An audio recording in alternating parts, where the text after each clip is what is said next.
കേരള ജമിയത്തുൽ ഉലമ എന്തിനായിരുന്നു രൂപീകരിക്കേണ്ടി വന്നത്? നബി സല്ലല്ലാഹു അലൈഹി വസല്ലമ തങ്ങൾ അവിടുത്തെ ശിഷ്യന്മാരെ പറഞ്ഞയച്ച് പഠിപ്പിച്ചു തന്ന ഒരു ദീനുണ്ട്. ആ ദീനിന്റെ പേരാണ് ഇസ്ലാം, അഹ്ലുസുന്ന എന്ന ദീന്. ആ ദീന് റസൂലുള്ളാഹി സ്വല്ലല്ലാഹു അലൈഹി വസല്ലം നേരിട്ട് പഠിച്ച സഹാബത്തും അവരെ പിൻപറ്റിയവരാണ് ഇവിടേക്ക് എത്തിച്ചത്. അവരെങ്ങനെയാണ് ഇവിടെ ഇസ്ലാം മതം പ്രചരിപ്പിച്ചത്? അവര് റസൂലുള്ളാഹിയിൽ നിന്ന് കേട്ട് പഠിച്ച് ജീവിതത്തിൽ ശീലിപ്പിച്ചു നിർത്തിയ കാര്യം ഇവിടെ പരിചയപ്പെടുത്തി അവരിവിടെ വന്ന് അതേമാതിരി ജീവിച്ചു കാണിച്ചു. റസൂലുള്ള വെള്ളം കുടിച്ച മാതിരി അവർ ഇവിടുന്ന് വെള്ളം കുടിച്ചു. റസൂലുള്ള അയൽവാസികളുമായി ഇടപെട്ടതുപോലെ അവർ ഇവിടുന്ന് ഇടപെട്ടു.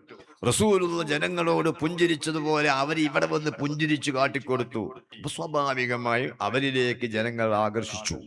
അള്ളാഹുവിന്റെ ഹബീബ് ആളെ പറഞ്ഞയച്ച് പഠിപ്പിച്ച ആശയങ്ങൾക്കെതിരെ, ആദർശങ്ങൾക്കെതിരെ, ആചാരങ്ങൾക്കെതിരെ ഇവിടെ ചില നിലപാടുകൾ പറയാൻ തുടങ്ങിയപ്പോ നബി സല്ലല്ലാഹു അലൈഹി വസല്ലമയിൽ നിന്ന് കിട്ടിയ ദീനിന്റെ ആളുകൾ ഇന്നവരാണെന്ന് ബോധ്യപ്പെടുത്താൻ ഒരു സംഘടനയുടെ പേരാവശ്യമായി വന്നു.